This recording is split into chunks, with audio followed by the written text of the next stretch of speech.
2026ல நீங்க பண்ணவே கூடாத 5 விஷயத்தை இந்த வீடியோல சொல்றேன். மறக்காம ரைஸ் ஆஃப் ஆர்ஜே ஃபாலோ பண்ணிட்டு இந்த வீடியோ ஃபுல்லா பாருங்க. ஃபர்ஸ்ட், இன்னும் நீங்க உங்க சேலரியை மட்டுமே டிபெண்ட் பண்ணி இருக்கிறது. இன்னைக்கு வரைக்கும் நீங்க உங்க சேலரியை மட்டும் தான் டிபெண்ட் பண்ணி இருக்கீங்கன்னா, I am very sorry to say this, you are just one step away from poverty. இந்த வேலை இல்லைன்னா என்ன ஆகுங்கிற கேள்வியோடையே தான் சுத்திக்கிட்டு இருப்பீங்க. இல்லாட்டி சைடில் ஒரு பிஸ்னஸ் பண்ண ஸ்டார்ட் பண்ணுங்க. அப்படி முடியல அப்படின்னா ஒரு பாசிவ் இன்கமையாவது டெவலப் பண்ணுறதுக்கு ட்ரை பண்ணுங்க. பாசிவ் இன்கம் எப்படி ஜென்ரேட் பண்ணுறது தெரியல அப்படின்னா டிஎம்ல வந்து பாசிவ் இன்கம்னு டைப் பண்ணுங்க.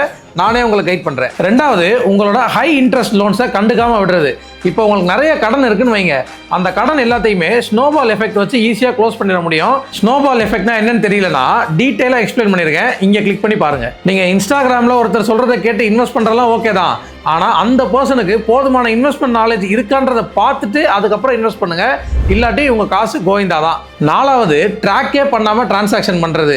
நீங்கள் 2025ல் கணக்கே பார்க்காம செலவு பண்ணியிருக்கலாம், ஆனால் 2026ல் நீங்கள் பண்ணுற எல்லா செலவையும் கரெக்டாக ட்ராக் பண்ணி பாருங்கள். 100 இல்ல 200% உங்கள் எக்ஸ்பென்சஸை கம்மி பண்ண முடியும். அண்ட் கடைசியாக உங்கள் லைஃப் ஸ்டைல் அப்கிரேட் பண்ணுறேன்னு சொல்லி கண்ட இஎம்ஐயில் போய் மாட்டிக்கிட்டு முழிக்காதீங்க. சில பேர்லாம் ஐஃபோனு, காரு, பைக்கு இதெல்லாத்தையும் இஎம்ஐயில் வாங்கிட்டு லைஃப் அப்கிரேட் பண்ணியாச்சு அப்படின்னு சொல்லிட்டு சுற்றிட்டு இருக்காங்க. இஎம்ஐயில் காரு, பைக்கு, ஐஃபோன் வாங்குறதெல்லாம் லைஃப் ஸ்டைல் அப்கிரேட் கிடையாது.